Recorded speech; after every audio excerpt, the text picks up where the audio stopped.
توحید کے اس عنوان میں بہت وسعت ہے، توحید کی اس عنوان کی بہت کیپیسٹی ہے۔ ہماری زندگی کے بہت سے پہلو توحید کے ساتھ منسلک ہیں۔ ہم نے اپنے ایمان کا سودا اپنے رب کے ساتھ کر رکھا ہے، ہم اپنے رب کے ساتھ غداری نہیں کر سکتے۔ اسی تناظر میں اگر آپ دیکھیں پاکستان، انڈیا، بنگلہ دیش، شری لنکا، یہاں پر بہت ساری جگہوں کو متبرک سمجھا جاتا ہے، بہت ساری چیزوں کو متبرک سمجھا جاتا ہے، یہ فلانی شرائن سے آئی ہے۔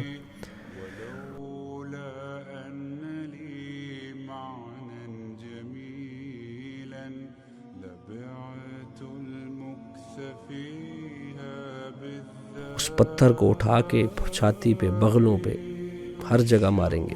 کیونکہ یہ متبرک ہے، یہ کسی جگہ سے آئی ہے، کسی ولی، کسی بزرگ کی قبر سے مس ہو کر آئی ہے، تو اس کے اندر برکت ہوگی تو وہ اس کو چومنے اور چاٹنے لگتے ہیں معذرت کے ساتھ، لیکن کرتے ہیں لوگ۔ تو یہ کوئی آج کی بات نہیں تھی، یہ شروع سے چلتا آ رہا ہے گمراہی کا سلسلہ، کہ جب شیطان لوگوں کو گمراہ کرنے لگتا ہے تو وہ کیا کرتا ہے کہ وہ لوگوں کو عقیدت میں پھنساتا ہے۔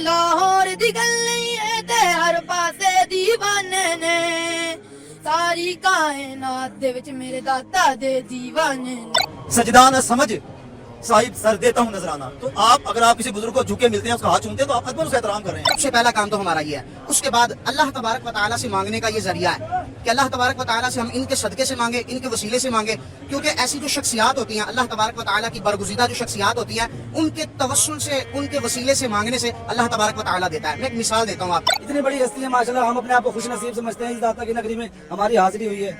اللہ پاک نے ہمیں شرف بخشا ہے کہ ہم یہاں حاضر ہوئے ان کے اس شریف پہ۔ سر اگر وہ اس طرح کی روحانیت کو نہیں سمجھتے نا، پھر ان کے آنے کا کوئی فائدہ نہیں ہے، کیونکہ یہاں پہ حاضری کا مقصد ہی جب نہ ہو تو پھر آنے کا کوئی فائدہ نہیں ہے۔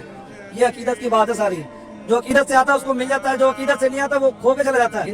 خواجہ اجمیر شریف نے وہ کھڑا کیا تھا، داتا صاحب نے ہمیں ان صفوں میں، جن صفوں میں بابا فرید گنج شکر ایسی ہستیاں، اور ہم بڑے خوش نصیب ہیں کہ ہم آگے ان صفوں پہ کھڑے ہو گئے۔ مینوں لگدا ہے سارا، مینوں لگدا ہے سارا سنسار علی اجویری دا، جدی پشتی منگتا سرکار علی اجویری دا، میرے دل وچ کیوں نہ وسے پیار علی اجویری دا، جدی پشتی منگتا سرکار علی اجویری دا۔ اس درجے کی عقیدت ان کے اندر پیدا کر دیتا ہے کہ وہ لوگ اپنی عقل سے بھی ہاتھ دھو بیٹھتے ہیں۔ یہاں اسلام آباد میں ایک جگہ ہے، وہاں پر لوگ الرجی خارش جسم پر ہوتی ہے، اگر کسی بندے کو خارش ہو تو ایک بزرگ کے مزار کی بیک سائڈ میں سے گندے پانی کا نالا گزر رہا ہے، وہ اس گندے پانی کے نالے میں سے پانی نکال کے نہاتے ہیں کہ اللہ ہمیں شفا دے گا، اللہ ہمیں شفا دے گا۔ کیوں؟ کیونکہ یہ بزرگ کے مزار کے ساتھ مس ہو کے نکلنے والا نالا ہے۔ لوگ گھر لے کے جاتے ہیں، چھوٹے بچوں کو پلاتے ہیں۔ تو یہ گمراہی کا کوئی نیا راستہ، کوئی نیا ڈھونگ نہیں ہے، یہ شروع سے چلتا آ رہا ہے۔ قرآن مجید فرقان حمید میں اللہ نے اس کا تذکرہ فرمایا۔ اللہ فرماتے ہیں، بھلا تم نے کبھی لات اور عزا کو دیکھا ہے، اور اس تیسری گھٹیا اور حقیر دیوی منات کے بارے میں بھی غور کیا ہے؟ اب اس کی تفسیر امام ابو الفدا ابن کثیر علیہ رحمہ فرماتے ہیں، کہتے ہیں بت کدے کیا تھے؟ ان آیتوں میں اللہ نے مشرکین کو ڈانٹ پلائی ہے کہ وہ بتوں کی اور اللہ کے سوا دوسروں کی پرستش کرتے ہیں۔ اچھا، اب یہاں یہ بات ذہن میں رکھیے گا کہ اکثر لوگ آپ سے آ کے کہیں گے دیکھو دیکھو یہ تو بتوں کے بارے میں آئے تھے۔ امام ابن کثیر علیہ رحمہ نے اس بات کو واضح کیا کہ بتوں کی اور اس کے علاوہ جن لوگوں کی یا جن چیزوں کی پرستش کی جاتی ہے، اور جس طرح خلیل اللہ نے اللہ کے حکم سے بیت اللہ بنایا اور یہ لوگ اپنے اپنے معبودان باطلان کی پرستش کدے بنا رہے ہیں۔ لات کیا تھا؟ لات ایک سفید پتھر منقش تھا جس پر کبا بنا رکھا تھا، غلاف چڑھائے ہوئے تھے، مجاور محافظ جاروب کش مقرر تھے۔ اس کے آس پاس کی جگہ مثل حرم کی حرمت و بزرگی والی جانی جاتی تھی۔ اہل طائف کا یہ بت کدا تھا۔ قبیلہ ثقیف اس کا پجاری اور اس کا متولی تھا۔ قریش کے سوا باقی سب اس پر اپنا فخر جتایا کرتے تھے۔ ابن جریر فرماتے ہیں ان لوگوں نے لفظ اللہ سے لفظ لات بنایا تھا، گویا اس کا مؤنث بنایا تھا۔ اللہ کی ذات تمام شریکوں سے پاک اور منزہ ہے۔ وہ کہتے ہیں یہ جو پتھر بنایا تھا نا، لات پتھر، اس کے پیچھے یہ کہانی تھی کہ وہاں پر ایک آدمی تھا جو لوگوں کو، حاجیوں کو پانی پلایا کرتا تھا۔ یہ ایک نیک شخص تھا۔ موسم حج میں حاجیوں کو ستو پلایا کرتا تھا۔ جب وہ مر گیا تو لوگوں نے اس کی قبر پر مجاورت شروع کر دی اور رفتہ رفتہ اسی کی عبادت کرنے لگے۔ یعنی جس پتھر پر شاید وہ بیٹھا کرتا تھا یا جس پتھر کو لے کر وہ چلا کرتا تھا اپنے ساتھ، اسی پتھر کو انہوں نے جائے عبادت بنا لیا اور اسی پر اس کا بت کھڑا کر لیا اور اسی پہ مجاوری اور مزاروی شروع کر دی۔ اسی طرح لفظ عزا عزیز سے لیا گیا ہے۔ مکے اور طائف کے درمیان نخلا میں یہ ایک درخت تھا، اس پر بھی قبا بنا ہوا تھا، چادریں چڑھی ہوئی تھی۔ قریش اس کی عظمت کرتے تھے۔ ابو سفیان نے احد والے دن بھی کہا تھا کہ ہمارا والی عزا ہے اور تمہارا ہے کوئی نہیں، جس کے مقابلے میں سرکار نے فرمایا تھا کہ اللہ ہمارا والی ہے، تمہارا والی کوئی نہیں ہے۔ صحیح بخاری میں ہے جو شخص لات و عزا کی قسم کھا بیٹھے اسے چاہیے فوراً لا الہ الا اللہ کہہ لے، اور جو اپنے ساتھی سے کہے کہ آؤ جوا کھیلیں اسے صدقہ دینا چاہیے۔ اب منات اوس و خزرج اور اس کے ہم خیال لوگوں کا بت تھا۔ منات بھی اسی طرح کا ایک بت تھا، کسی دیوی کا بت تھا، اور اس بت کو بھی بعد میں ان تینوں بتوں کو اور اس طرح کے بہت سارے بتوں کو بعد میں توڑ دیا گیا۔ لیکن اس چیز کی مجاوری کا آغاز کہاں سے ہوا؟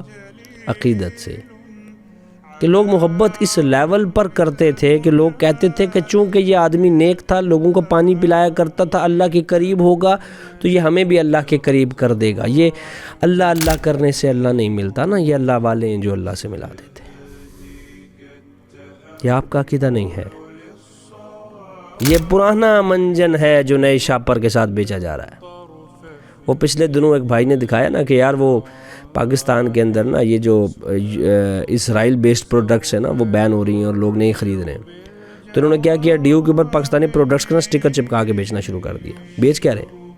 کوک، ڈیو، لیکن سٹیکر نیا ہے۔ یہ اللہ اللہ اللہ اللہ کرنے سے اللہ نہیں ملتا، یہ اللہ والے ہیں جو اللہ سے ملا دیتے ہیں۔ یہ کوئی نیا چورن نہیں ہے، چورن پرانا ہی ہے، شاپ پر نیا چڑھا دیا گیا۔ سیدنا ابو واقد اللیثی کا بیان ہے کہ ہم رسول اللہ کے ہمراہ حنین کی طرف جا رہے تھے۔ ہم ابھی نئے مسلمان ہوئے تھے تو راستے میں مشرکین کا ایک بیری کا درخت تھا، وہ اس کے آس پاس ٹھہرتے تھے، برکت کے لیے اپنے ہتھیار بھی اس پر لٹکایا کرتے تھے۔ اس درخت کا نام ذات انوات تھا۔ چلتے چلتے ایک بیری کے پاس سے ہمارا بھی گزر ہوا تو ہم نے کہا اے اللہ کے رسول، جیسے ان مشرکین کا ذات انوات ہے، آپ بھی ہمارے لیے ذات انوات طے کر دیں، یعنی کوئی ایسا درخت، کوئی ایک ایسی جگہ مقرر کر دیں جہاں سے ہم برکت کا حصول کر سکیں۔ تو سیدنا محمد صلی اللہ علیہ وآلہ وسلم نے فرمایا کہ اللہ اکبر، یہی تو گمراہی اور سابقہ قوموں کے راستے ہیں۔ اس ذات کی قسم جس کے ہاتھ میں میری جان ہے، تم نے وہی بات کی جو بنی اسرائیل نے موسیٰ سے کہی تھی کہ اے موسیٰ، جیسے ان بت پرستوں کے معبود ہیں، ہمارے لیے آپ بھی معبود مقرر کر دیں۔ پھر نبی اکرم صلی اللہ علیہ وآلہ وسلم نے فرمایا تم بھی پہلی امتوں کے طریق پر چلو گے۔ سب سے اہم بات یہ ہے کہ جو اصل مقصود ہے کہ نبی اکرم کا صحابہ سے یہ فرمانا کہ تمہارا مطالبہ اور تمہاری فرمائش ویسے ہی ہے جیسے بنی اسرائیل نے موسیٰ سے کی تھی کہ ہمارے لیے بھی معبود مقرر کریں، جیسے کہ باقی ادیان کے لوگوں کے معبود ہیں، ہمارے بھی معبود ہوں، ہم بھی جا کے عبادت کریں، ہم بھی جا کے چڑھاوے چڑھائیں۔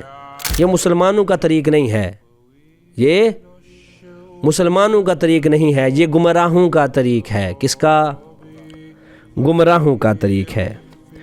اعمال صالح کے بدلے میں صحابہ کرام سے جو نیکیاں اور بخشش کے وعدے کیے گئے وہ دوسروں کو حاصل نہیں ہو سکتے۔ جب رسول اللہ نے اس بارے میں صحابہ کو معذور نہ جانا بلکہ آپ نے ان کی تردید کرتے ہوئے معاملے کی سنگینی ان 3 جملوں میں فرمائی کہ اللہ اکبر، یہی تو گمراہی کے راستے ہیں، تو اب اس کے بعد مجھے بتائیں ہمارے لیے کون سی ایسی چیز، کوئی بھی کسی بھی قسم کی کوئی ایسا جواز نکلتا ہے؟ پھر اس قسم کے مقامات کو متبرک اور مقدس نہ سمجھنا بھی توحید اور کلمہ توحید کا تقاضا ہے۔ یہاں پڑھیں گے، یہاں بزرگ بیٹھا کرتے تھے، یہ ان کی بیٹھک ہے، یہاں پہ بزرگ چلا کرتے تھے، یہاں پہ بزرگ یہ کیا کرتے تھے، یہاں پہ بزرگ وہ کیا کرتے تھے۔ ابھی بھی آپ جائیں پہاڑی علاقوں کی طرف تو راستے میں کہیں بیٹھ کے نظر آئیں گی آپ کو۔ اسلام آباد میں ایک جگہ ہے پنج پیر، وہ 5 پیروں کی بیٹھک ہوتی تھی، اب وہاں بیٹھک ہے۔ اللہ کے علاوہ کسی اور کے نام کا ذبح بھی آپ نہیں کر سکتے، کیا تو شرک ہے۔ پھر لوگ کہیں گے فتوے آپ کی جیب میں، آپ نہ کریں، ہمارا ہاتھ ہی جیب تک نہیں جائے گا، آپ کرنا نہیں چھوڑیں گے، ہمیں کہیں گے فتوے نکال کے نہیں دو۔ قرآن مجید فرقان حمید میں اللہ فرماتے ہیں قل ان صلاتی و نسکی و محیای و مماتی للہ رب العالمین، کہہ دیجئے بے شک میری نماز، میری قربانی، میری زندگی، میری موت اللہ رب العالمین کے لیے ہے، اس کا کوئی شریک نہیں، اور مجھے اسی بات کا حکم دیا گیا ہے اور میں اس کا سب سے پہلا فرما بردار ہوں کہ میں نے اپنی زندگی میں نماز، قربانی، اپنا جینا، اپنا مرنا، اپنی ہر ایک چیز اپنے رب کے حکم کے تابع کر رکھی ہے۔ تو میں قربانی بھی اگر کروں گا نا تو اللہ کے نام کی کروں گا۔ پھر قرآن کے اندر آتا ہے فَصَلِّ لِرَبِّكَ وَانْحَرْ، پس اپنے ہی رب کے لیے نماز پڑھ اور قربانی دے۔ سیدنا علی رضی اللہ تعالی عنہ نے فرمایا کہ رسول اللہ نے مجھے 4 باتیں ارشاد فرمائی کہ جو شخص غیر اللہ کے لیے ذبح کرے اس پر اللہ کی لعنت ہے، جو شخص اپنے والدین پر لعنت کرے اس پر لعنت ہے، جو شخص کسی بدعتی کو پناہ دے اس پر اللہ کی لعنت ہے، اور جو شخص حدود زمین کے نشان بدلے اس پر اللہ کی لعنت ہے۔ یعنی جس شخص نے غیر اللہ کے نام پر جانور ذبح کر کے کھایا، نہ صرف اس نے حرام عمل کیا بلکہ اللہ کی لعنت کا بھی مستحق ٹھہرا۔ یہ میں نہیں کہہ رہا، یہ سیدنا علی رضی اللہ تعالی عنہ خلیفہ چہاروں نے فرمایا ہے، خلیفہ راشد نے فرمایا ہے۔ پھر یہاں پر ایک اور بات سمجھنے والی ہے کہ بعض لوگ یہ کہہ کر اپنی جان چھڑانے کی کوشش کرتے ہیں میرے بھائی کہ اگر کسی بندے کو پتہ ہی نہ ہو اس بابت میں، تو پھر کسی بندے کو پتہ ہی نہ ہو اس بابت میں کہ بھائی یہ چیز شرک ہے یا نہیں، تو پھر کیا ہوگا؟ ایک حدیث ہے کہ نبی اکرم صلی اللہ علیہ وآلہ وسلم نے فرمایا کہ ایک شخص ایک مکھی کی وجہ سے جنت میں جائے گا، اور ایک شخص ایک مکھی کی وجہ سے جہنم میں جائے گا۔ ایک شخص ایک مکھی کی وجہ سے جنت میں جائے گا اور ایک شخص ایک مکھی کی وجہ سے ایک جہنم میں جائے گا۔ تو صحابہ کرام رضوان اللہ اجمعین نے سوال کیا کہ یا رسول اللہ وہ کیسے؟ تو آپ نے فرمایا کہ 2 آدمیوں کا ایک ایسی قوم پر سے گزر ہوا جن کا ایک بت تھا، وہ کسی کو وہاں سے چڑھاوا چڑھائے بغیر جانے نہیں دیتے تھے، اور جو چڑھاوا نہیں چڑھاتا تھا اسے مار دیتے تھے۔ تو اتنے میں پہلا شخص آگے بڑھا تو انہوں نے کہا کہ تم کسی چیز کا چڑھاوا چڑھاؤ۔ تو اس نے کہا میرے پاس تو کوئی چیز ہی نہیں ہے، میں کس چیز کا چڑھاوا چڑھاؤں، میں تو مسافر ہوں۔ تو انہوں نے کہا تم بے شک ایک مکھی کا ہی چڑھاوا چڑھا دو، ہم تمہیں جانے دیں گے۔ تو اس نے ایک مکھی کا چڑھاوا چڑھایا اور چلا گیا۔ دوسرا شخص آیا تو اسے کہا کہ چڑھاوا چڑھاؤ، تو اس نے کہا اول تو میرے پاس ہے کچھ نہیں، اور دوسرا یہ ہے کہ میں اللہ کے علاوہ کسی کے واسطے چڑھاوے نہیں چڑھاتا۔ تو انہوں نے اس کو قتل کر دیا۔ جو پہلا شخص اپنی جہالت کے سبب چڑھاوا چڑھا کے بچ گیا تھا وہ جہنم میں چلا گیا، اور جو دوسرا شخص توحید پر قائم رہ کے مر گیا وہ جنت میں چلا گیا۔